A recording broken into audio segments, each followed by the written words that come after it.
Good morning, children. Today we are going to continue a revision of our chapter 3, Playing with Numbers. This is our second revision video of chapter 3. In our previous video, we have revised factors, multiples, common multiples.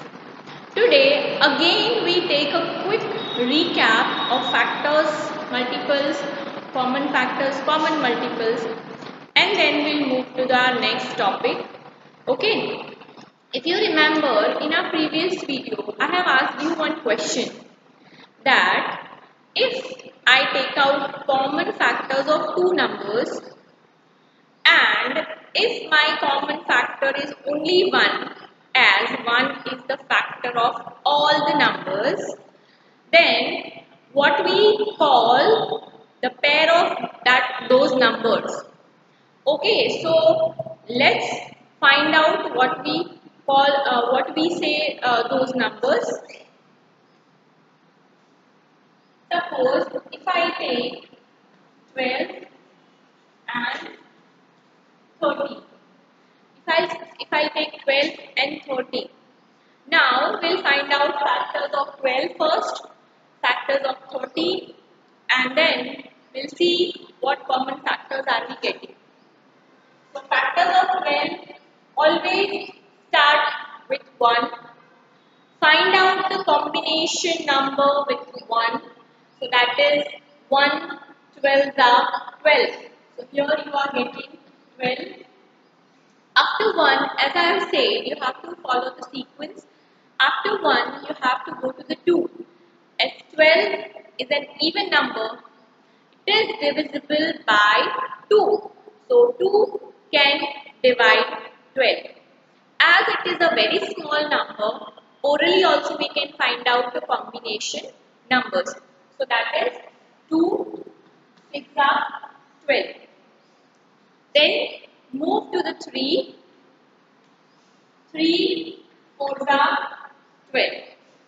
After 3, 4 comes, and 4 already we have covered over here.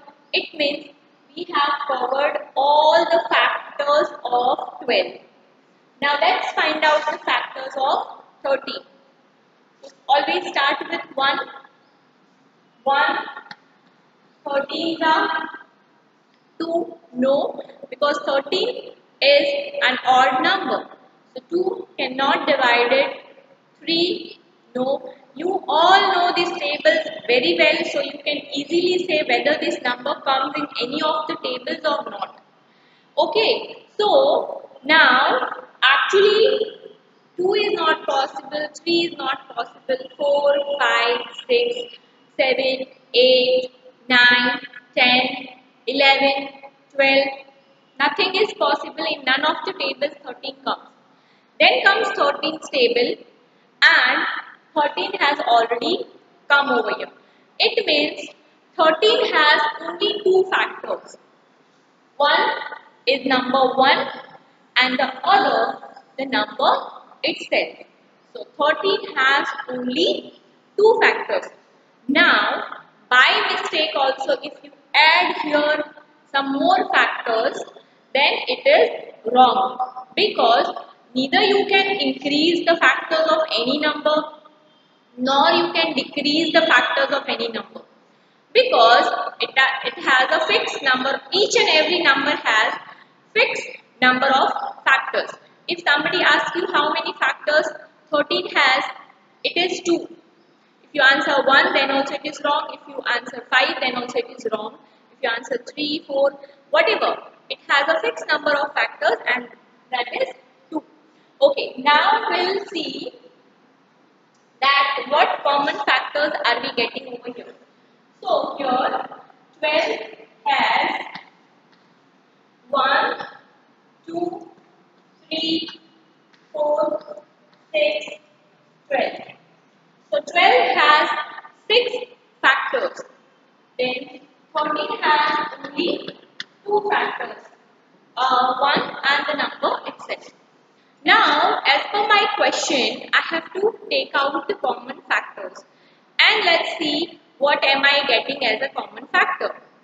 Common means it should be in all. If it is in few and not in others, then it is not called common. Whatever common you are taking out, if you are taking out common factors, if you are taking out common multiples, always remember the number should be in all of them. Then only it can be called common. Otherwise, it is not common. Okay, so here we are just getting one factor common, that is a number 1, as number 1 is a factor of all the numbers. So if you don't get any common factors, but 1 is always there as a common factor. So if you don't have any other common factor, you cannot write 0 as a common factor, because 1 is factor of all the numbers. So your answer here is 1, that is common factor. So my question was, if I take out the common factors and if I get only 1 as a common factor, what we call it? I hope you have find out your answer, and the answer is co-prime numbers. So you can say that 12 and 13 are co-prime numbers. So with the help of this example, we have revised how to find out the factors. We have also revised how to find out the common factors. So here we have revised both the things. Now let's quickly see how to find out multiples and common multiples.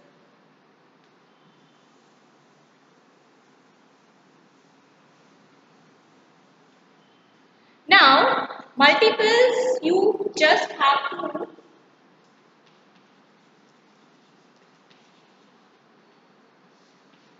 suppose I am finding a multiple of 6. Now I have to find out 4 multiples of 6. As I said in our previous video, that if you have to find out first 4, then you have to follow the sequence, that is 1s are, 2s are, 3s are, 4s are. But if I just say find 4 multiples, then you have both the options available. Either you go sequence wise only, or you pick up randomly any of the multiples of 6 and you can answer. So here I have to find out multiples of 6.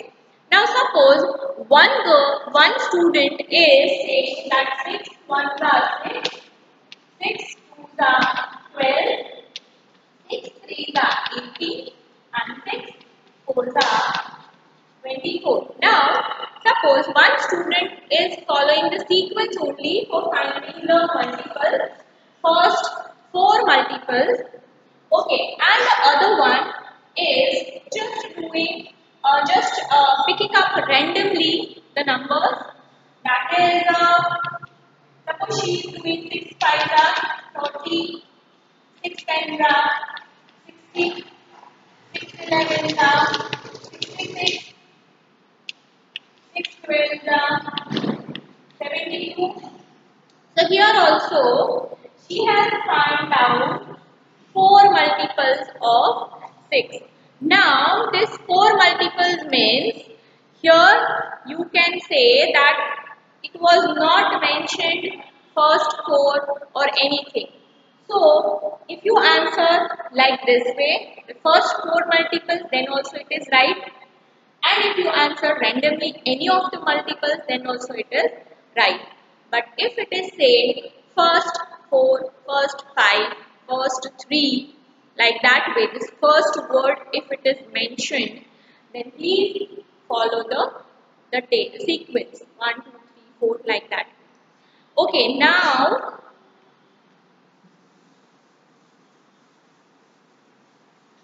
suppose I give you two numbers, that is 2 and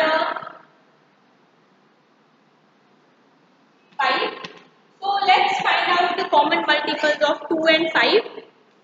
So we'll write few multiples of 2, few multiples of 5, and then we'll start.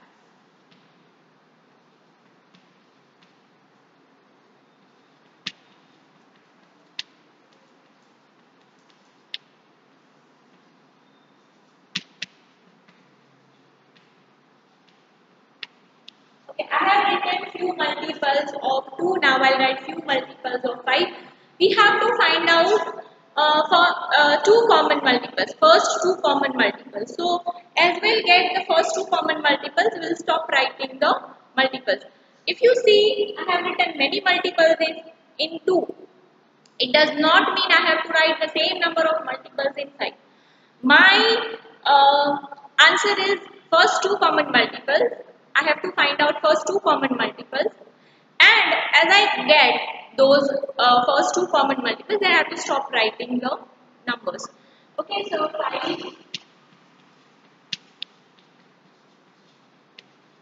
Okay, now let me check with this. So here is the 10, here is the 10, here is the 20, here is the 20. I have got my first two common multiples. So I have to stop writing. I don't have to write any extra because it is not necessary here if I am writing 12, so here also I have to write 12 only. No. I have to focus on answer. So common multiples.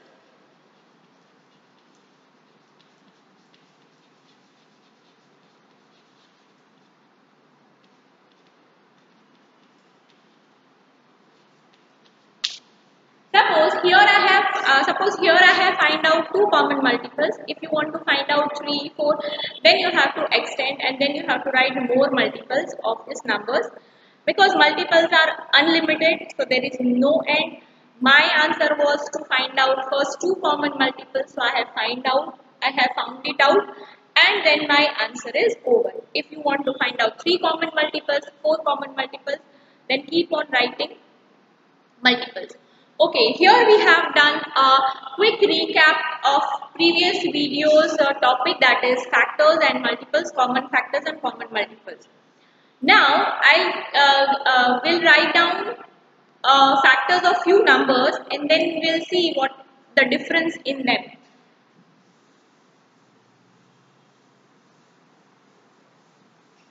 Suppose I take few numbers. I'll start with 1. That's 1. Now 1 has how many factors? 1 has only one factor. Then 2 has how many factors? 2 has 2 factors, that is 1 and 2. Then 3 has also 2 factors, 1 and 3. 4 has 3 factors, 1, 2 and 4. 5 has again 2 factors, 1 and 5. 6 has 1, 2, 3 and 6. 7 has only 2 factors, 1 and 7. 8 has 1, 2, 4 and 8. 9 has 1, 3 and 9. If you keeps on writing like this way, you keeps on getting the numbers and you keeps on getting the factors of the numbers. Now here we'll be keeping this number in 2 groups. We'll classify them into 2 groups. One group in which we'll be writing the numbers which has only 2 factors, and the other group will be writing the numbers which has more than 2 factors. So let's circle the numbers which has only 2 factors and let's tick the numbers which has more than 2 factors. Okay, now here we'll start with 1. Now 1 has only 1 factor and we have to make only 2 groups. Which 2 groups? One group, numbers with the 2 factors. Second group, numbers with the more than 2 factors. But 1 doesn't fall in any of the category. So let's keep it aside and move to the next number. Okay, so as I have said, the numbers which has only two factors, we circle those numbers, and numbers which has more than two factors, we'll tick those numbers. Okay, so let's circle the numbers. Now 2. 2 has only two factors, so circle it. 3 has only two factors, circle it. 4 has three factors, we have to tick. 5 has only two factors, so we have to circle. 6 has 1, 2, 3, 4 factors, which is more than 2, so we have to tick it. 7 has only two factors, so circle it. 8 has 4 factors, so just tick. 9 has 3 factors, so tick. Now, we'll write it down in a side that, okay, 1, we are not putting in any of it because it is not satisfying our terms that how we are doing the classification. It doesn't fall in any of the category, so we'll keep it aside. So we have just crossed it out. Okay, now here we'll be writing a 1, 2, 3, 5, 7. Here I have written the numbers which I have circled. This, and this. Okay, this is group 1. Okay, and now the numbers 4, 6, 8, and 9. This is group 2. Okay, so I have made two groups. Now I have made two groups. Now I have to name this group. Okay, so now the numbers which are having only two factors, I'll call it prime numbers. What I'll call it? Prime numbers. And numbers which are in the group 2, which has more than two factors, I call it composite numbers. So now we are going to learn a topic, prime numbers and composite numbers.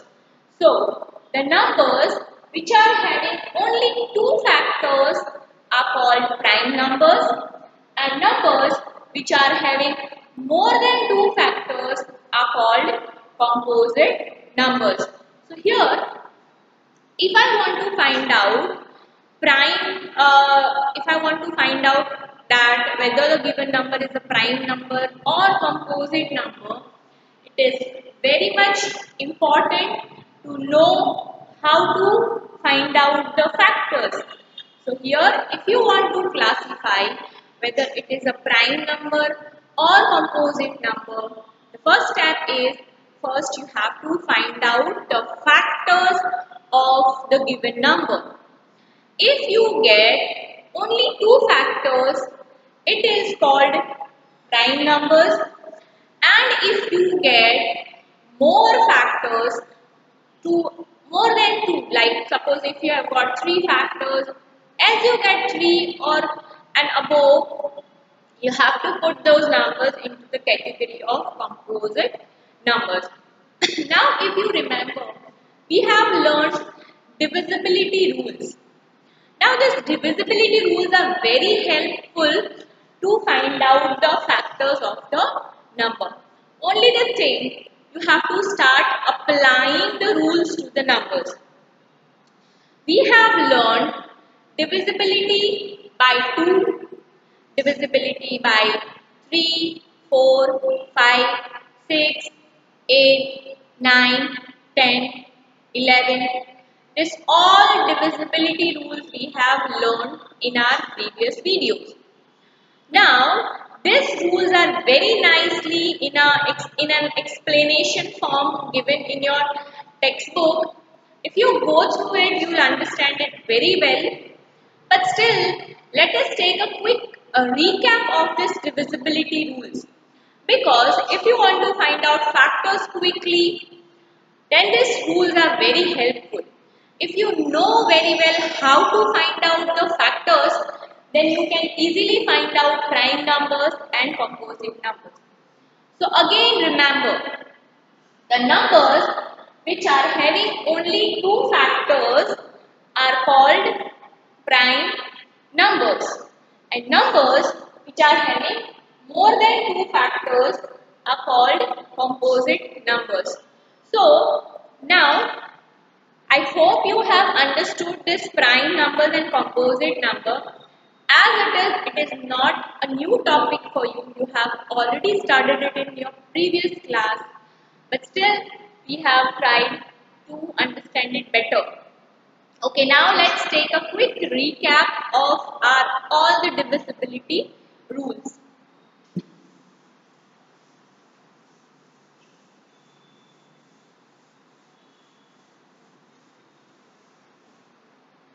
Now, divisibility rules. We have studied 2, 3, 4, 5, 6, 8, 9, 10 and 11. We have studied